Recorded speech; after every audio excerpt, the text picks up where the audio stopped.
podcast. We are all together, all part of one wonderful Foothills community. Here we are a few days after Thanksgiving. The holiday has come and gone. It can be such a mixed bag. Many of us got to reunite and break bread with beloved friends and family, really feeling the gratitude of the blessings of our lives and gratitude for vaccines that may have made it possible for us to gather with folks. On the other hand, the Thanksgiving myth is so deeply problematic. Family dynamics can be so complicated, and so can holiday situations with lots of food and drink and expectations. And it can be a lot.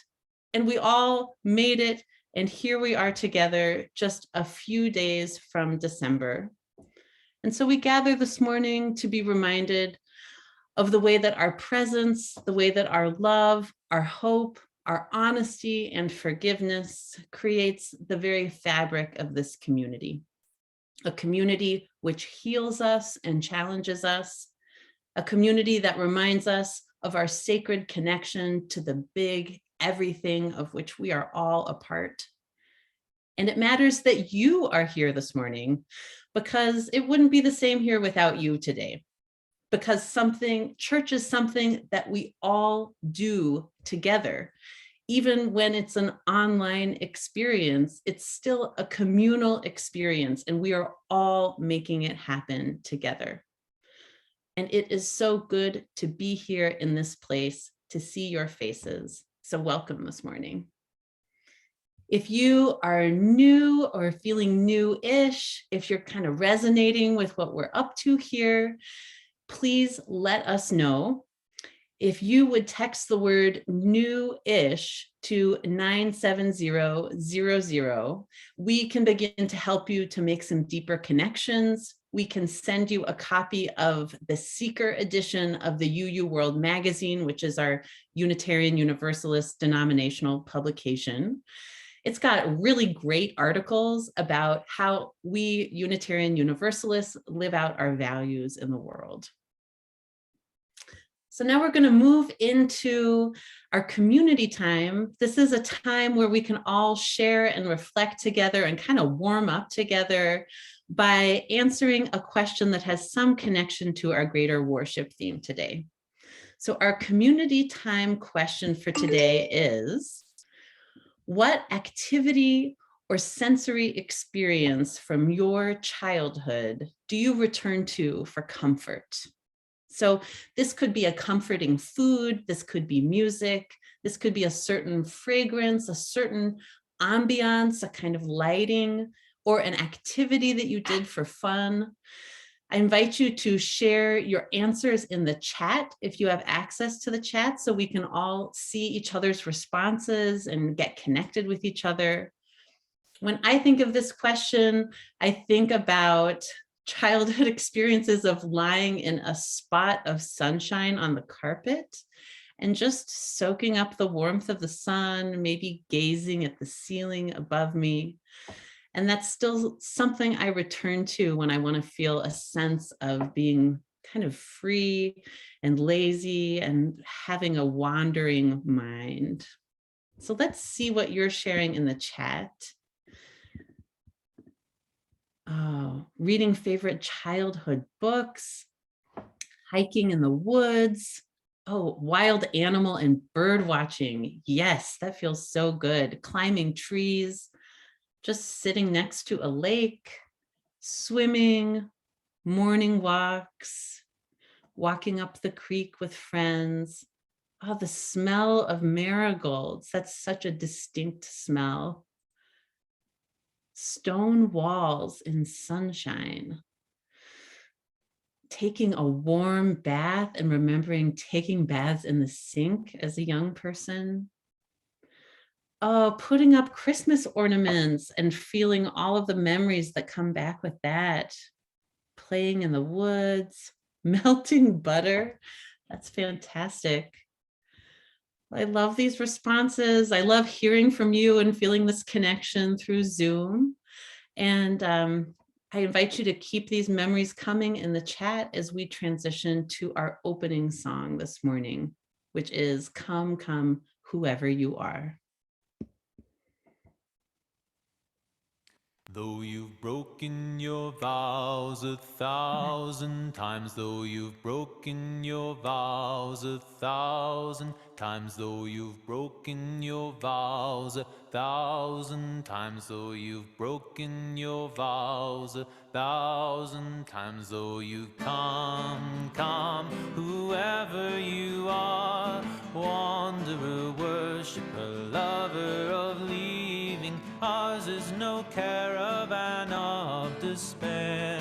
Come yet again, come, though you come, come, whoever you are, wanderer, worshiper, lover of leaving, ours is no caravan of despair.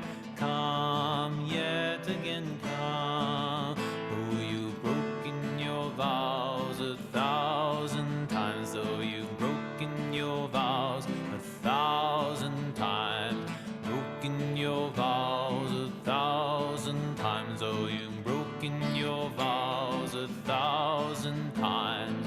Come, come, whoever you are, wanderer, worshiper, lover of leaving, ours is no caravan of despair. Come yet again, come, come yet again, come.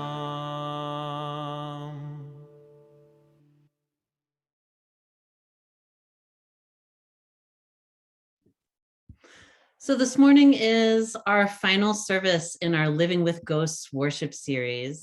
And today we're exploring those ghost stories that have persisted across the generations and the confusing way that sometimes we need to look backwards in order to understand how to move forward, or to even grasp what is happening in the very present moment. In Lewis Carroll's book, Through the Looking Glass, time and memory certainly have some befuddling qualities. For example, when the White Queen and Alice have this exchange. The rule, says the White Queen, is jam tomorrow and jam yesterday, but never jam today. Well, it must come sometimes to jam today, Alice objected. No, it can't, said the Queen. It's jam every other day. Today isn't any other day, you know. I don't understand you, said Alice. It's dreadfully confusing. That's the effect of living backwards, the Queen said kindly. It always makes one a little giddy at first. Living backwards, Alice repeated in great astonishment. I've never heard of such a thing. But there's one great advantage to it, that one's memory works both ways. I'm sure that mine only works one way, Alice remarked. I can't remember things before they happen. It's a poor sort of memory that only works backwards, the Queen remarked. As we begin our worship together this morning, may we hold with tenderness the moments when we feel like Alice, bewildered as the world seems to be turned upside down in front of us, not sure where we are situated, wondering if memory indeed works both ways. We now turn to our ritual of lighting the flaming chalice, symbol of our Unitarian Universalist faith, with the words of church member Mary Cleakin, who shares with us her experience of turning the ghosts of her past into ancestors.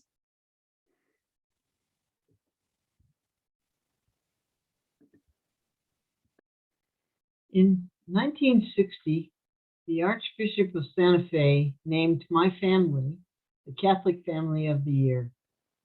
It might have been because we were the largest family in the parish, with 9 kids plus 2 foster kids. I'm not sure.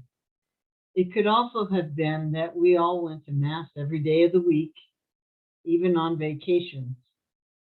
It may have been because we said the rosary together as a family every night. No matter the reason, Catholicism was an important part of our family identity. So it wasn't surprising that two of my brothers went to the seminary and I joined the convent.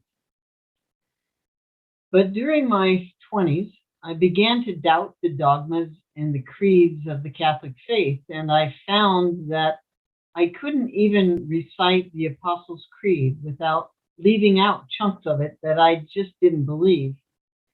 And so I felt that I had to leave the community that I had belonged to for 11 years because I couldn't reconcile continuing to be a nun if I no longer believed in the Catholic Church. I actually spent the next 40 years of my life sifting through the ghosts and the gifts of my past religious experiences, sorting out what was important to me to keep and what I could become comfortable with leaving behind. By the way, from inside the Catholic Church, those who leave are referred to as fallen away Catholics. And from outside the church, those same people are often referred to as recovering Catholics. Personally, I don't like either description. Neither one really fits for me. I find no contradiction anymore of honoring my religious past and embracing my religious present. As I look back on it, I can't believe it took me the better part of 40 years to figure this out. But eventually I did, and then I found Foothills. In fact, one of the very first services that I attended here was an evening Vespers service. And I felt so at home because it reminded me of some of my early religious experiences. And I am grateful for the deep grounding in spirituality that Catholicism provided me. Like my dad and I used to regularly visit our parish church at night when no one else was there, and we would spend a half hour or so sitting in the quiet, in the dark, and I loved it. And like when I was in high school, one of the nuns who taught me mentored me in meditation practices. And as for my family, half of my siblings are still Catholics, and the other half have gone in very different directions. But those early Catholic years grounded us all with a strong moral compass that continues to inform our lives. One of the real strengths of Unitarianism, I think, is its acceptance and embracing of the multitude of religious experiences that people bring with them into this space. That was brought home to me when I participated in a Wellspring group last year. It focused on all the different sources of spiritual understanding that make up Unitarian Universalism. There's no need to reject any of them and take what's helpful from all of them. I am grateful that we are a covenantal church and are not required to believe a set of doctrines that our rational mind cannot accept.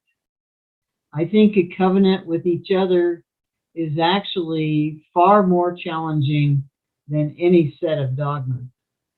Covenant requires a daily commitment to be our best selves, even when it's hard, maybe especially when it's hard. It's the promise that holds us together. It's the promise that binds us together.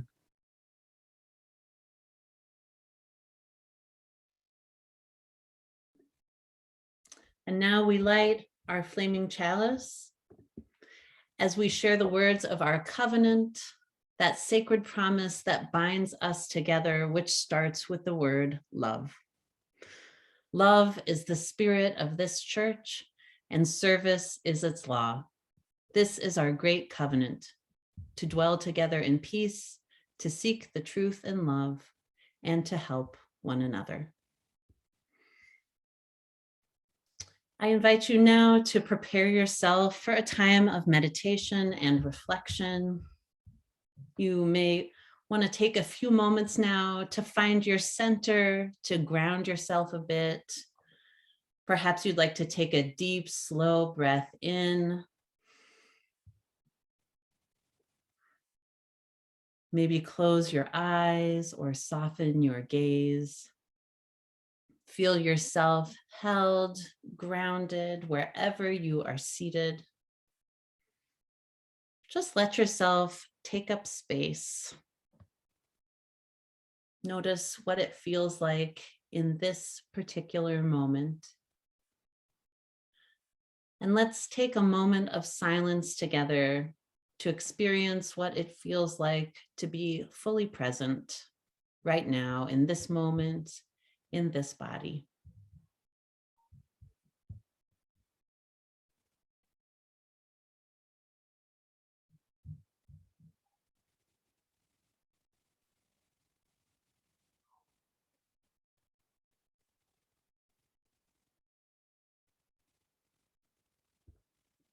Holy mystery, creative energy that animates us all and pulls us toward love. We give thanks for the wonder of living yet another day, for the miracle that we are even here at all, in this body with all its intricate processes that has somehow persisted to bring us to this moment. We join our hearts this morning with our siblings in faith as they celebrate beginnings today, as our Jewish kin welcome the first night of Hanukkah tonight, as our Christian kin honor the beginning of Advent today, a season of waiting. All in this time of year where the light is less, where the natural world grows dormant, and the Spirit invites us to move inward.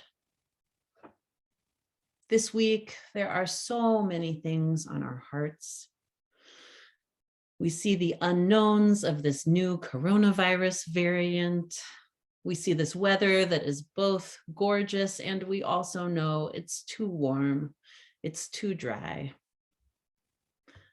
We observe the blessings in our lives and the regrets and the heartache and the beauty.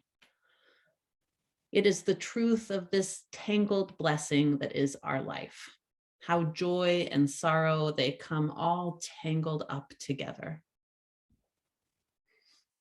We begin this morning with sad news. Longtime church member Wayne Phillips died on Friday after being placed on a ventilator due to complications from COVID-19. Wayne started attending Foothills in 1989 with his wife, Nancy, and he was always a dedicated member of the choir. Wayne loved making music with you, and he will be deeply missed. We will be in touch as the obituary is published and as plans for a memorial service emerge. Today, we also hold these beloved people in our hearts. Leslie Arnold, as she recovers from hip surgery. Peggy Perry, as she is in the hospital recovering from an illness. Ed Meek and Kirsten Hartman, as they grieve the loss of Ed's brother, Gordon Meek. Stace McGee and Deb Lindner, as they mourn the passing of Stace's mother, Macy McGee.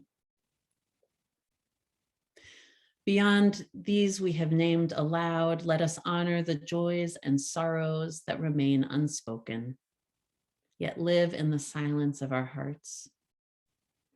Stories of regret or loss, pride or praise, and the mixture of it all.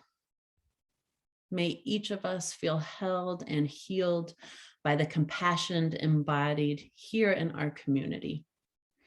May we feel surrounded by a sustaining grace, by a love that holds us and holds all. May it be so. Amen.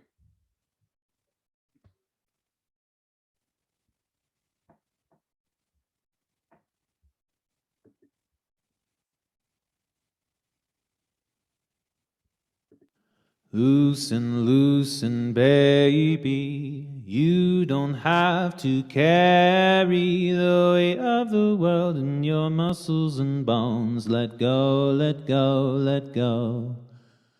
Loosen, loosen, baby, you don't have to carry the weight of the world in your muscles and bones. Let go, let go, let go. Holy breath and holy name, will you ease this pain?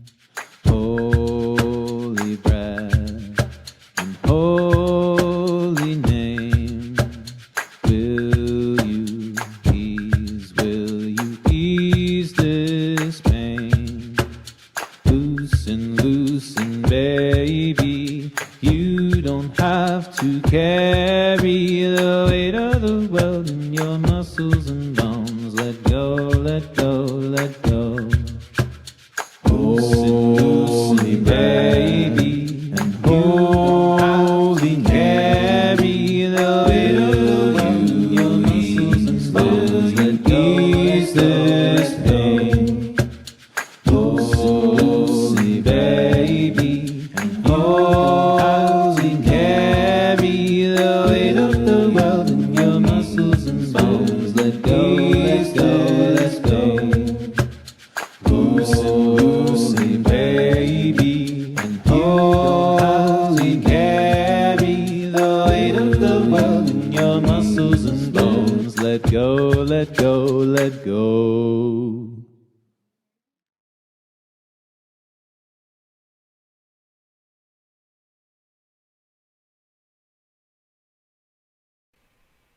Do you remember the worst fight you've ever had with your mother? I was 16 in high school, beginning to test the boundaries of my newfound independence. My friends were all starting to get driver's licenses, and I was confident using public transport, which meant I was no longer reliant on my parents to get around for my daily activities. And thus, for the first time, my parents didn't always know where I was and couldn't directly control when I would arrive home, which you can imagine led to our first fight. You see, I had this bad habit of not being a good communicator about where I was or when I would be home. Part of this was just teenage attitude, like, you don't need to know where I am. Part of it was kind of ADHD time blindness, like not exactly thinking through the whole situation. And part of it was that really in development frontal lobe. So the afternoon in question, I arrived home later than expected. Now, this wasn't like into the wee hours of the morning. No, this was like definitely an hour after I was expected to be home. And of course, I had not communicated whatsoever about the change. I think I even looked at my cell phone and saw that I had many missed calls. Not good. Looking back, it was entirely my fault. But my indignant teenage self would never admit it. Thinking back, I can't even remember where I was. But what I do remember is the look on my mother's face when I arrived home. She was mad. Really mad. The type of anger that is a mask for fear. I walked in my mind, it wasn't a big deal. So what if I didn't tell her when I'd be home? I was safe. I generally made good decisions. And here I was home, but like an hour late. What's an hour? And although my memory is hazy, I'm sure if I would have apologized and owned up to my mistake, the voices wouldn't have escalated. But I didn't. And so they did. We were in the kitchen. The island is in between us, the only thing separating us, as our voices rise and words begin to fly, arms out in emphatic gesture, our energy feeding off of each other in the way that only happens when you're fighting with someone you love and have a history with. But there was a different quality to this fight. There was an intensity to it that I had never experienced. You know those fights where both of you want to stop it, but you just can't? You're locked in. It was like we're driving on a highway and we saw the exit. And we started to turn the steering wheel to get into the off-ramp, but instead of turning, the car sped up instead. And exit after exit began whizzing by, and the car is just getting faster and faster. There was a moment when I realized that I didn't have control anymore. That there was a force exerting itself in that moment, that I was just a pawn. And inside I was screaming to myself, "Stop it!" And at the same time, my mouth began to form utterly painful words. Inside I'm shouting in horror, "Don't say that! Don't say it!" And of course, I did. I launched those words out of my mouth, wishing I could grab them and pull them back. But I couldn't. I think we've all been there, to some extent. Maybe yours was with a family member, or maybe someone that you worked closely with, a dear friend, or maybe even a teammate. When something seemingly small became a flashpoint. Maybe it was a miscommunication, a misunderstanding, a difference of opinion about something seemingly innocuous that instantly boils over with an intensity that seems out of proportion with the situation at hand. And you're kind of left in shock, defensive, confused, triggered. Like, how did we get here? If something is hysterical, then it is usually historical. Dr. Noel Larson reminds us. If something is hysterical, then it is usually historical. Translated to mean when someone's, including yours, when someone's reaction to a situation has way more or way less energy than you would normally expect.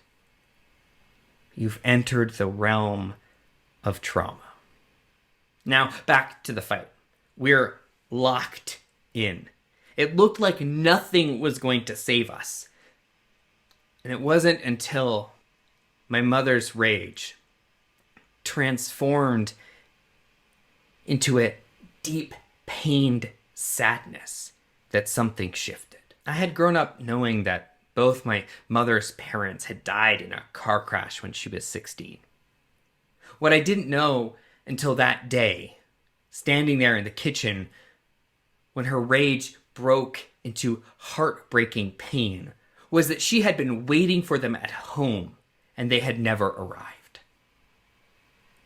That she had been waiting at home, like she had been waiting for me, and that they had never arrived.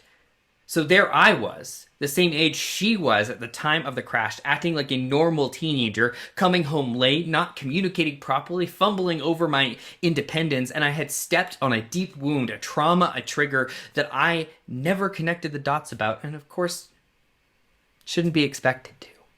Now that revelation changed everything. Clarity dawned within me, and I wish I could say that it resulted in me apologizing then and there, but I don't think I did. I think I just deflated and slumped down, retreating into my downstairs basement bedroom. Now, I need to say that my mom and I have a good relationship. It was a bit testy during my teenage years and my early adulthood, but now it's very strong and it's always been very loving. Despite her childhood trauma, I never felt its overt presence like I did on that day. It was never a secret or something we couldn't talk about. It was a few years later, though, that I started to connect some other dots together. My own anxiety when someone didn't show up on time was usually accompanied by intrusive images of them in a car crash. Or how when I was a passenger in a car, if there was a sudden acceleration or a close call or something unexpected, for the rest of the car ride, my knuckles would be white from gripping onto something. Or even the fact that I resisted learning to drive, not learning till I was 25 and about to move to Fort Collins, Colorado to take a job at Foothills Unitarian Church. Now, I never experienced a car-related trauma, nor did I notice my mother being a nervous driver. And yet, here I was, noticing anxieties, fear, intrusive thoughts and images related to an event that occurred decades before my birth. These are good clues that trauma is present, that what is going on didn't start with me. But like most people, we often don't look backwards for answers, we look around us, finding the blame for our experiences in ourselves or other people. And yet often we are better served to look backwards, to what lays unresolved in the past for clues. The stories that our families don't talk about, the histories that are ignored or whitewashed, the wounds that are too painful to speak about and thus weren't, the injuries too shameful to acknowledge. In his book, It Didn't Start With You, Mark Wolin writes, sometimes pain submerges until it can find a pathway for expression or resolution. That expression is often found in the generations that follow. That the legacy of trauma extends far beyond the lifetimes of those who experienced it directly. Resmaa Menakem writes that trauma is anything that happens too soon, too much, too fast, or too long. It is the body's protective response to the real or perceived inescapable overwhelm of a situation. That trauma is not about the event itself, but about the impact that event had on a person. It is what happens inside of us when what happened happens. And as pioneering Dutch psychiatrist Bessel van der Kolk brought into modern awareness, it's the body, not the mind, where trauma resides. The body keeps the score. In fact, one of the first impacts of trauma is the impairment of the frontal lobe, causing an individual experiencing or reliving a traumatic event to have trouble thinking or speaking. They are no longer capable of communicating to either themselves or to others precisely what's going on. Thus, the realities of trauma can't be easily communicated through words, and they are often communicated by actions or inactions transmitted body to body. The way I probably noticed tension in my mother's body that she may not even have noticed in herself related to cars or lateness. Researchers have even found that trauma is passed down genetically. In fact, it could have been in my very DNA that I was predisposed to this sort of anxiety. In one scientific study, scientists conditioned mice to fear a certain smell. It happened to be an orange cherry blossom. They did this by electroshocking them each time the smell was released. Now, after a while, the shocked mice, they actually had greater amounts of smell receptors associated with that particular scent, enabling them to detect it at lower concentrations. But even more interesting, both their children, their pups, and their grandpups, when exposed to that blossom odor, became jumpy and avoidant, despite having never experienced it or the electroshots. The mice appeared to inherit not only the sensitivity to the scent, but also the fear associated with that scent. What's hysterical is historical. And as Resmaa Menakem adds, you're not defective, you're protective. I mean, it makes sense, right? The mice's reactions are not defective, they're passing down a pretty common sense instruction. Hey, Watch out for this thing that smells like a cherry blossom because a shock's coming your way. The problem, of course, is that unlike a fear of snakes or plants that might, kill them, cherry blossoms aren't any threats to mice. So their big protective reactions are unnecessary and contribute to a heightened state of anxiety, especially during cherry blossom season. This intergenerational transmission of trauma is supposed to serve an evolutionary protective function. But imagine, if you will, with me, if those mice in those experiments were actually a group of humans, and that after a few generations they were released out of the lab. I know it's odd, but stay with me. Now, their trauma related to a smell would show up not just in their individual behavior, but in their very culture. They would not plant cherry trees. They would probably have a taboo against eating oranges. They would probably not choose to live in places where cherry trees were native or would systematically cut them down. After a few generations without any contact with cherry trees, the immediacy of the taboo might fade, but the injury probably remained. Rumors would develop that any tree that flowered like a cherry tree was also dangerous and should be removed. Maybe even a small splinter group would form to protect those other trees and would be shamed and exiled. As Resmaa Menakem writes, after months or years, unhealed trauma can appear to become part of someone's personality. Over even longer periods of time, it is passed on and gets compounded through other bodies in a household. It can become a family norm. And if it gets transmitted and compounded through multiple families and generations, it can start to look like culture. Now, of course, that's an imaginary situation, and yet replace the smell of cherry with, an experience with an ethnic group, nationality, or another religious group. Instead of fear of cherries, you have fear of the other.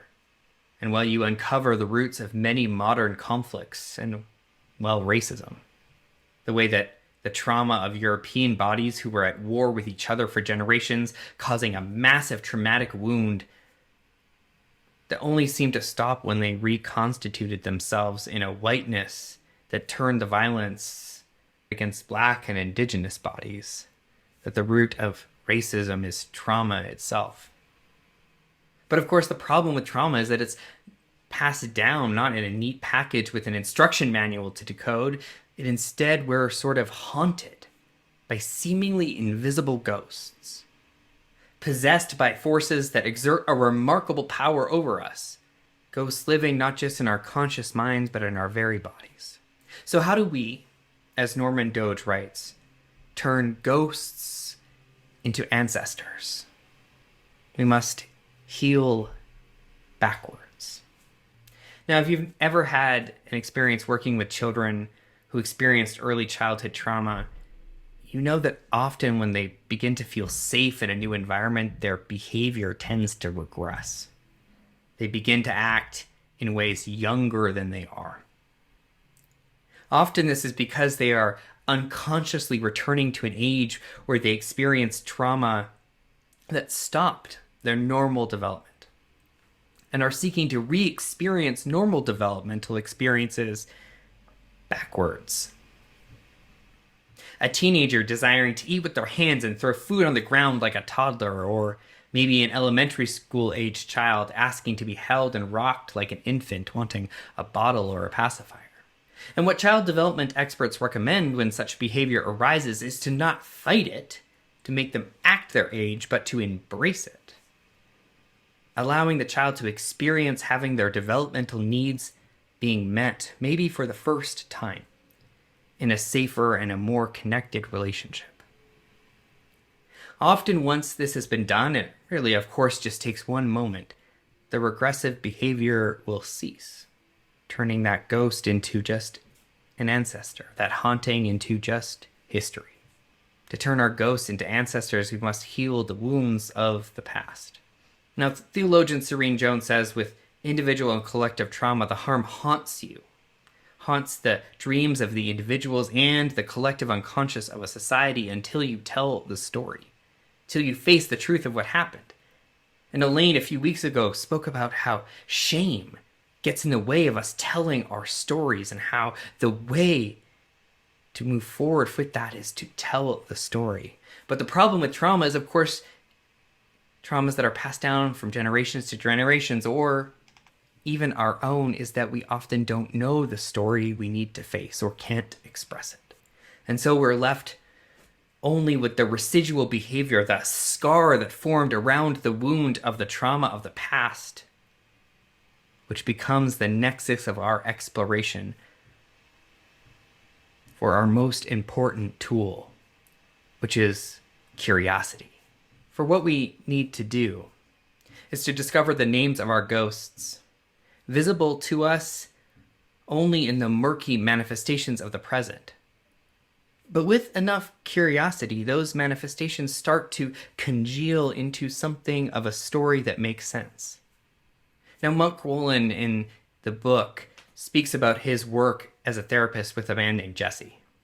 Jesse was a 20-year-old star athlete and straight-A student.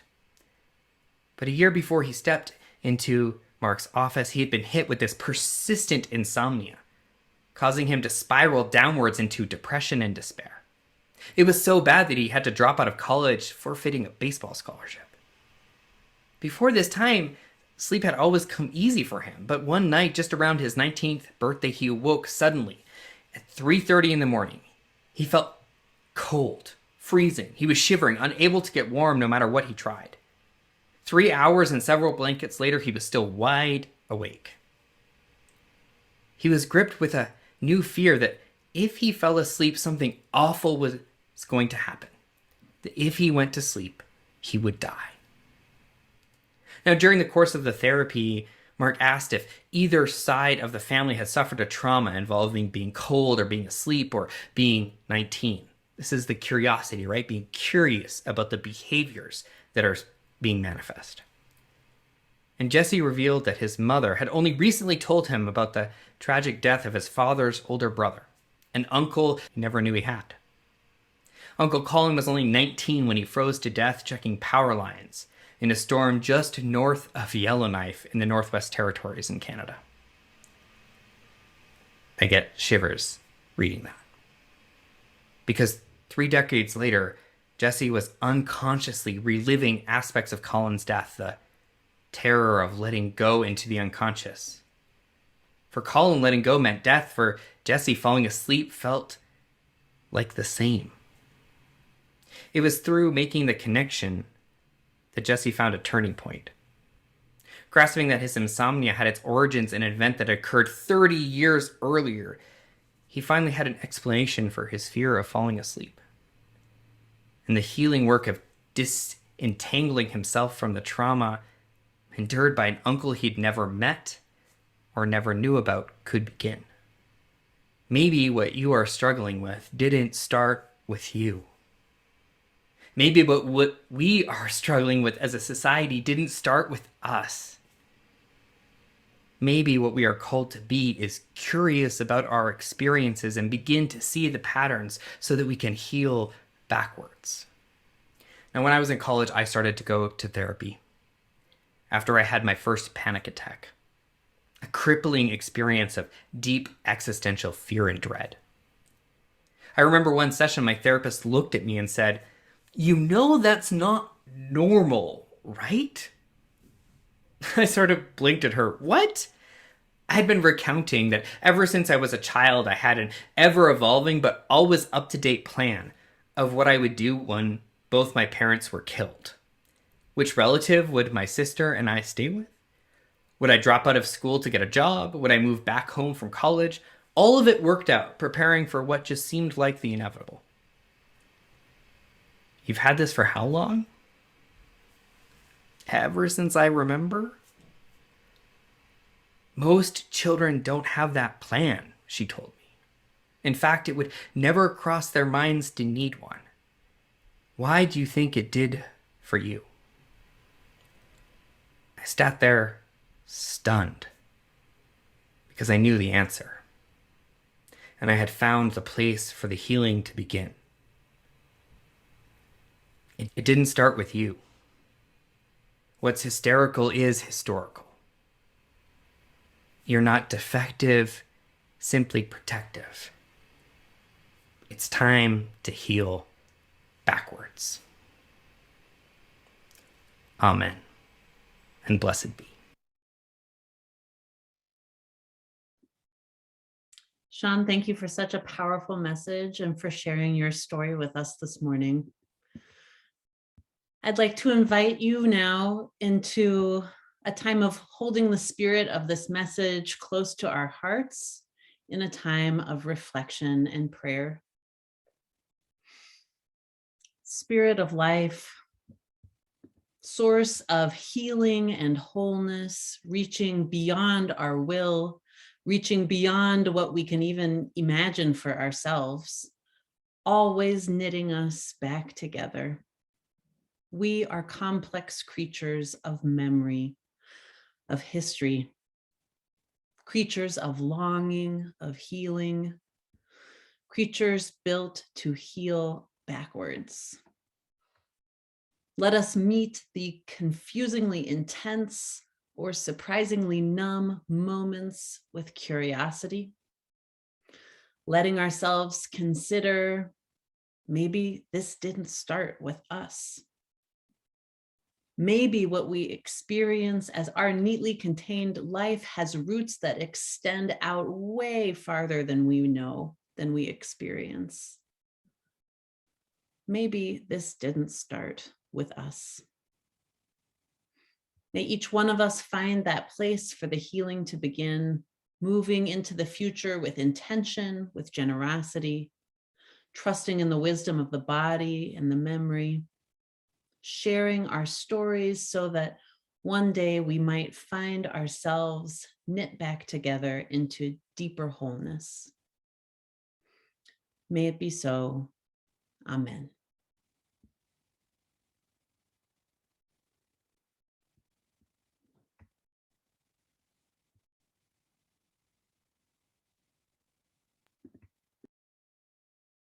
Where you go, I will go, beloved. Where you go, I will go. Where you go, I will go, beloved. Where you go, I will go. And your people are my people. Your people are mine. Your people are my people. You're divine, my divine. Where you go, I will go. Immigrant. Where you go, I will go. Where you go, I will go. Immigrant. Where you go, I will go. And your people are my people. Your people are mine. Your people are my people. You're divine, my divine. Where you go, I will go, Mother Earth. Where you go, I will go.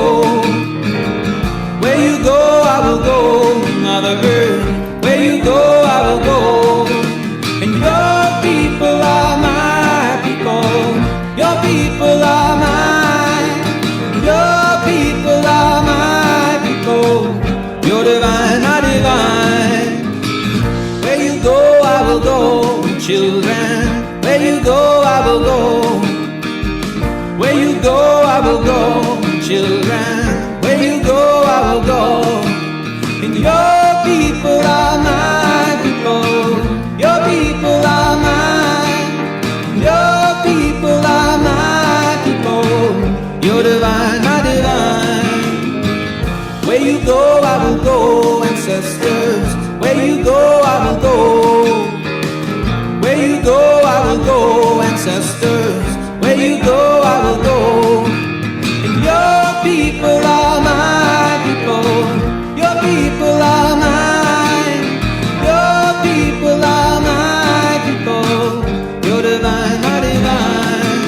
And your people are my people. Your people are mine. Your people are my people. You're divine, my divine.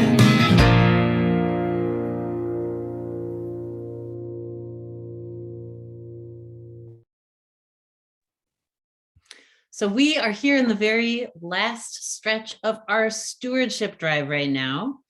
If you have already pledged, thank you. And if you have not pledged yet, we would love to have your response today. And right now, I'd like to invite church member Sarah Steen to speak about her path and experience of giving.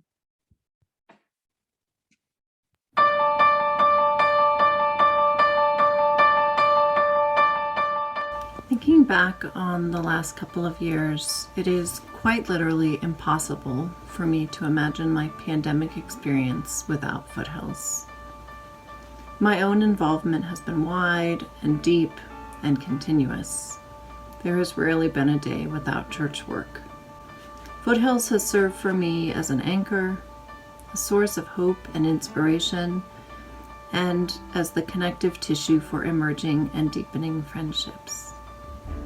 This community has kept me from despair in these desperate times, and indeed has brought me many moments of abundant joy. There are many pieces of who we are together that have made this possible. The one that has felt most essential to me is that Foothills is fundamentally open to change. As a community, we are constantly emerging. And while that has been turbocharged in the past 20 months, it has always been an essential part of who we are. It can be both frustrating and exhausting, and at the same time exhilarating and expansive. For me, I find that it feeds my creative juices and my strategic planning wonkiness. And I've worked with many, many Foothills folks as we've moved through the pandemic to figure out new ways of doing old things and to dream up new things that seem surprisingly possible in these strange times when everything is thrown open to rethinking. Which brings me to giving. Giving as generously as we possibly can to Foothills is by now a given for my family.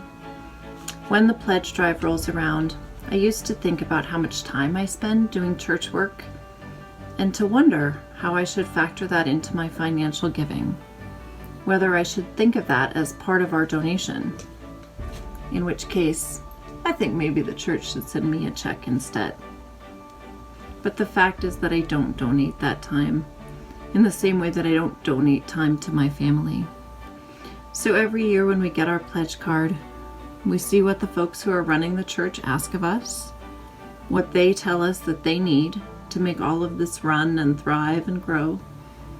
And honestly, we feel so lucky to be asked, to be told that we are a vital part of what makes this beloved community run. So we sit down and talk it through, and usually we find ways to wiggle our finances around in a way that lets us meet the ask, plus a little bit more.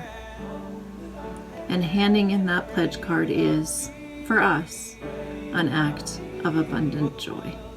We are in our last weeks of our stewardship drive, so if you haven't yet turned in your pledge, now's the time. We are asking everyone with an existing pledge to consider a 10% increase in their pledge, and if you haven't already, we ask you to start moving towards a commitment level of 5% of your income. If you don't yet have a pledge, we invite you to consider making a pledge that matches your sense of partnership in this work that we are doing together, work that is only possible through our community shared giving. You can go to foothillsuu.org/for-the-future to find your digital pledge cards and for more information. We're trying to wrap up our drive before our congregational meeting on December 5th. So take a few moments in the next couple days and fill out your pledge card. And thank you for your generosity and for the work we are doing for the future.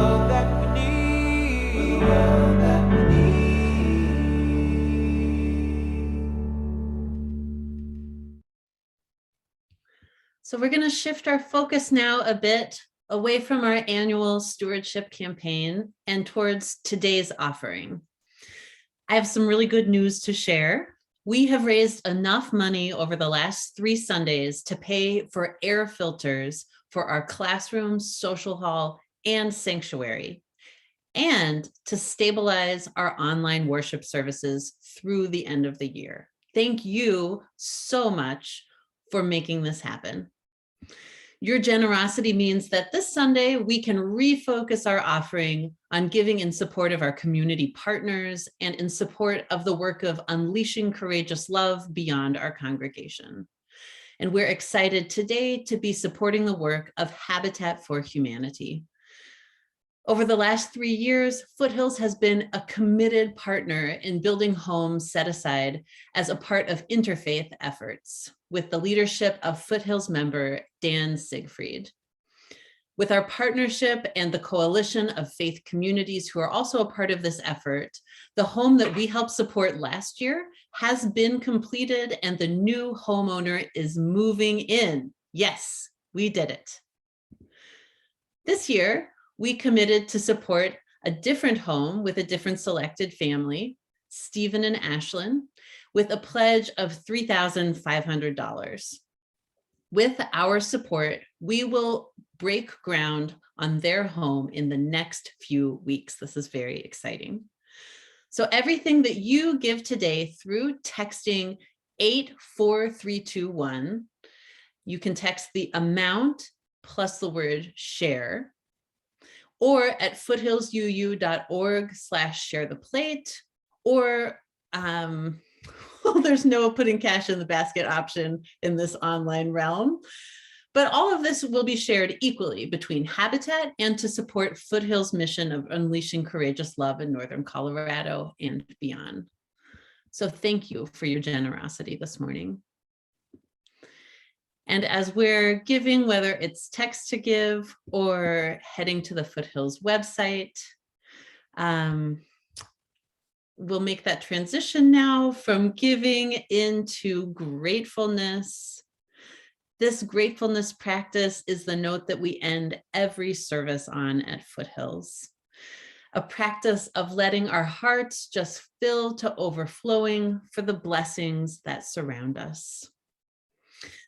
We do this so that when we leave this time together, when we go back out into our lives, we just can't help but to bring with us the warmth, the joy, the gratitude that we have cultivated in this shared space together. So I invite you to take a moment and to bring to mind the goodness and the insights that we've shared this morning around healing, around history, around getting curious about our experiences and where they stem from. Bring to mind gratitude for what surrounds you in your life, even if it's just something small, or you can muster gratitude just for some particular brush with beauty or some lovely experience. And whatever gratitude it is that is coming to you right now, take a moment and type it in the chat if you have access to the chat right now, and let us know, what are you feeling grateful for? We can just fill up that chat with gratitude. I know that I'm feeling grateful this morning to see your faces. I've missed seeing you in this online space, and grateful for your graciousness as we have a new mode of doing online worship just for this Sunday. Feeling gratitude here for a growing family. Gratitude for the bird show that takes place every morning outside our kitchen windows. Gratitude for family and for actual hugs with real people on Thanksgiving. Gratitude for Christmas lights. Christmas lights make everything magical.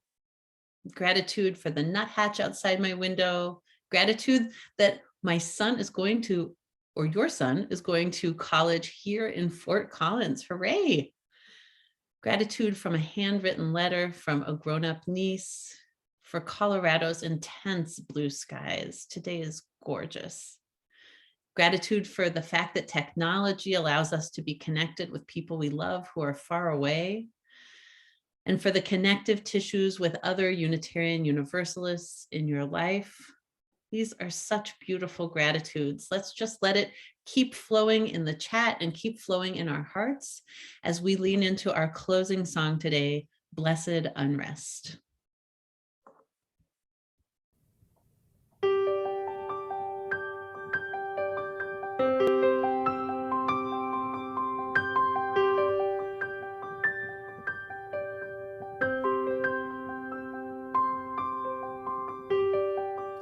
I am waking up to find my world between the dying and being reborn. I see what is and I see what could be. Can't close my eyes again and go back to sleep. Sleep.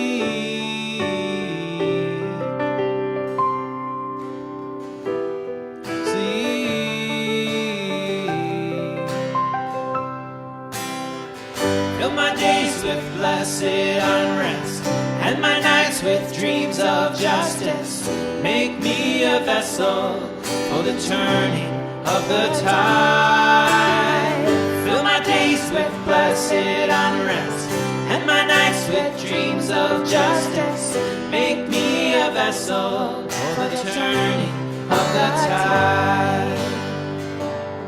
How can I change our course?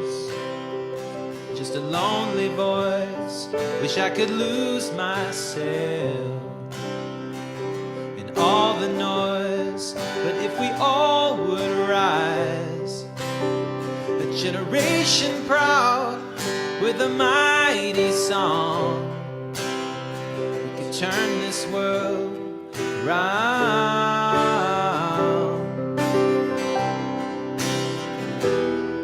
round.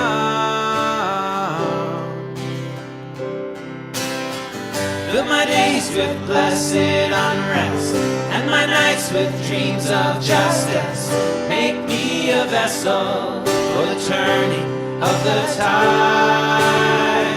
Fill my days with blessed unrest and my nights with dreams of justice. Make me a vessel for the turning of the tide.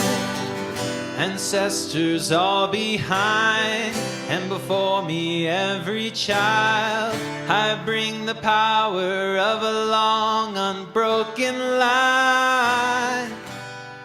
So when our time is through, I want to know we did what we came to do for the future ones.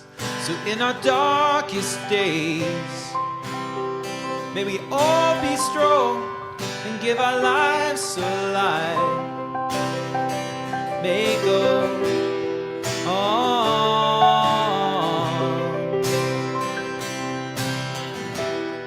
on. Fill my days with blessed unrest and my nights with dreams of justice. Make me a vessel for the turning of the tide. Fill my days with blessed unrest and my nights with dreams of justice. Make me a vessel for the turning of the tide. Fill my days with blessed unrest and my nights with dreams of justice. Make me a vessel for the turning of the tide. Fill my days with blessed unrest and my nights with dreams of justice. Make me a vessel for the turning of the tide.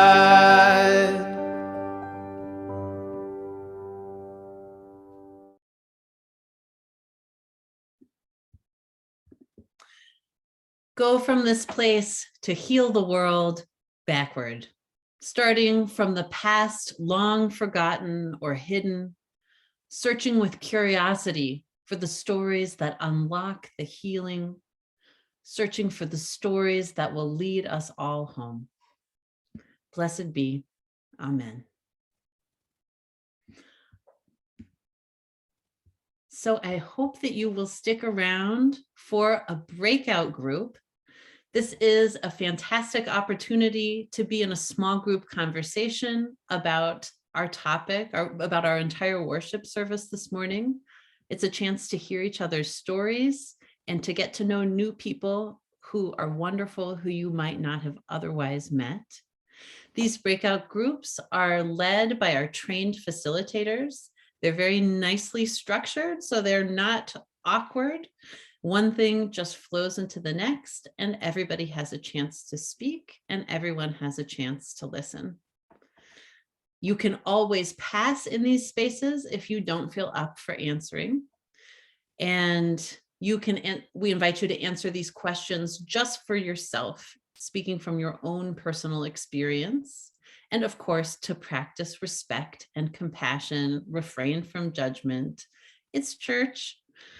We'll keep the Zoom rooms open all the way until 10:30 today. And then on your way out, you might find yourself back in this communal Zoom space, and feel free to stop and say hi here. It's kind of like a hallway at church. All right, enjoy your breakout groups and have great conversations.